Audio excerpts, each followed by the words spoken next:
Shalom, selamat pagi Bapak Ibu serta saudara yang dikasih oleh Tuhan.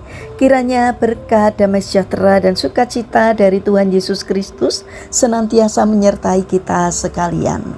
Sebelum kita mendengarkan firman Tuhan dan renungan, marilah kita berdoa. Tuhan Allah Bapa yang Maha Baik, kami sungguh bersyukur dan berterima kasih atas kebaikan dan kemurahan-Mu, karena Engkau Tuhan yang selalu melindungi dan memberikan pertolongan dalam kehidupan kami. Jika saat ini kami ingin mendengarkan firman-Mu, kami memohon Tuhan mengurapi kami dengan Roh Kudus-Mu, agar kami dapat mengerti dan memahami apa yang Tuhan sampaikan kepada kami. Dan biarlah firman-Mu selalu membimbing kami di dalam kami menjalani kehidupan ini. Mampukan kami untuk mentaati firman-Mu ya Tuhan. Terima kasih Tuhan. Kami serahkan doa dan permohonan kami hanya di dalam nama Tuhan Yesus Kristus. Amin. Bapak Ibu serta saudara yang terkasih, bacaan firman Tuhan saat ini diambil dari TB2, Kitab Mazmur pasal yang pertama ayat kedua. Demikianlah sabda Tuhan. Tetapi yang kesukaannya ialah Taurat Tuhan, dan yang merenungkan Taurat itu siang dan malam. Tema renungan saat ini adalah jangan jadi tikus lapar dalam lumbung. Bapak Ibu serta saudara yang dikasih oleh Tuhan Yesus Kristus, ada seorang remaja yang memperhatikan beberapa pengkhotbah di gereja dan di media sosial. Ia heran mengapa ada pengkhotbah yang seperti tidak pernah kehabisan bahan, selalu segar dan menguatkan, sementara yang lain terdengar datar dan berulang-ulang. Suatu hari, ia bertanya pada ayahnya, "Ayah, kenapa ada pendeta yang seperti kehabisan ide khotbah? Supaya tidak kehabisan ide itu caranya bagaimana?"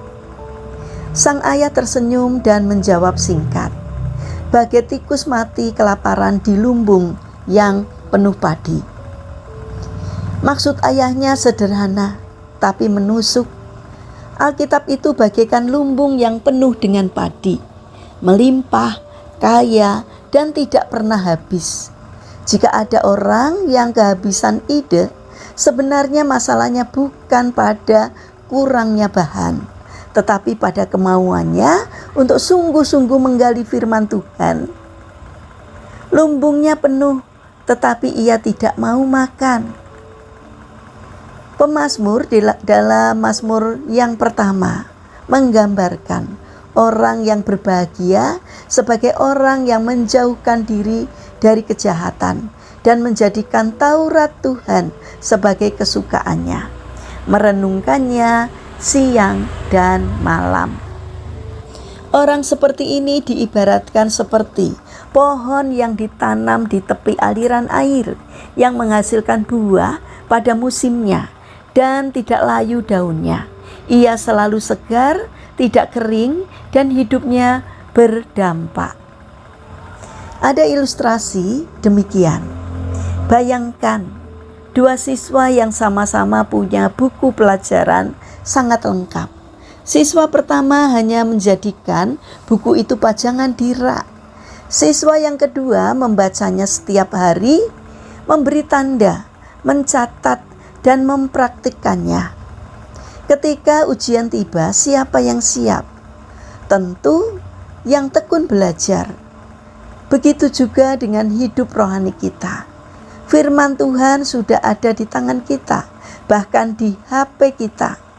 Tetapi jika kita tidak pernah membacanya, apalagi merenungkannya, jangan heran bila kita mudah lemah, bingung, dan kehabisan ide dalam menghadapi kehidupan. Bapak Ibu serta saudara yang terkasih, di era digital sekarang ini, kita memiliki begitu banyak kemudahan. Aplikasi Alkitab, renungan harian, video khotbah, podcast rohani, grup saat teduh, dan banyak lagi. Kita bisa membaca dan membahas firman Tuhan kapan saja dan di mana saja.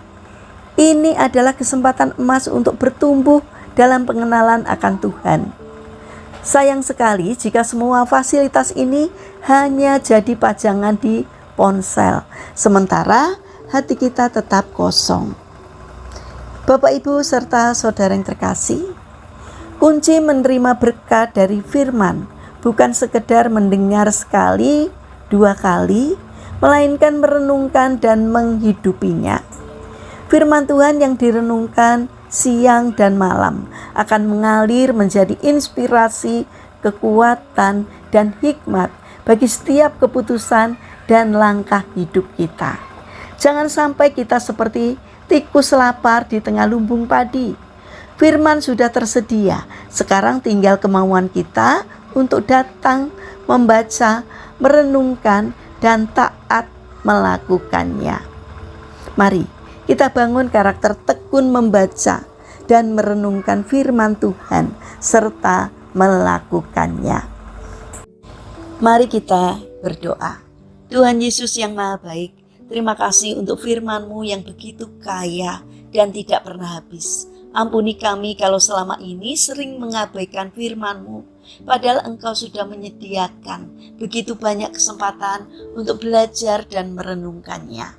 Tolong kami agar mulai hari ini hati kami sungguh-sungguh mengasihi Taurat-Mu ya Tuhan, suka membaca dan merenungkannya siang dan malam. Jadikan hidup kami seperti pohon yang ditanam di tepi aliran air, yang selalu berbuah dan tidak layu. Biarlah firman-Mu menjadi sumber hikmat, kekuatan, dan inspirasi dalam setiap langkah kami.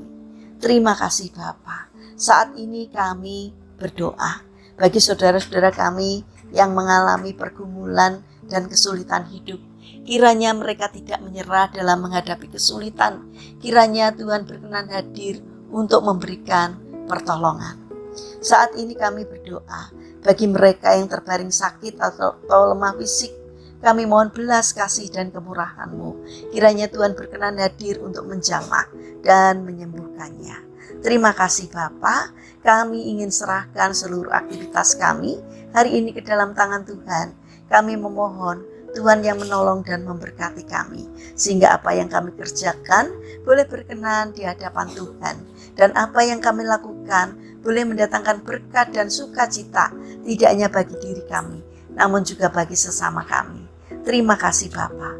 Kami serahkan seluruh doa dan permohonan kami kepada Allah yang hidup, yang kami kenal di dalam nama Tuhan Yesus Kristus. Amin. Puji Tuhan Bapak Ibu serta saudara yang terkasih. Kiranya firman Tuhan dan renungan hari ini dapat menjadi berkat bagi kita semua. Haleluya.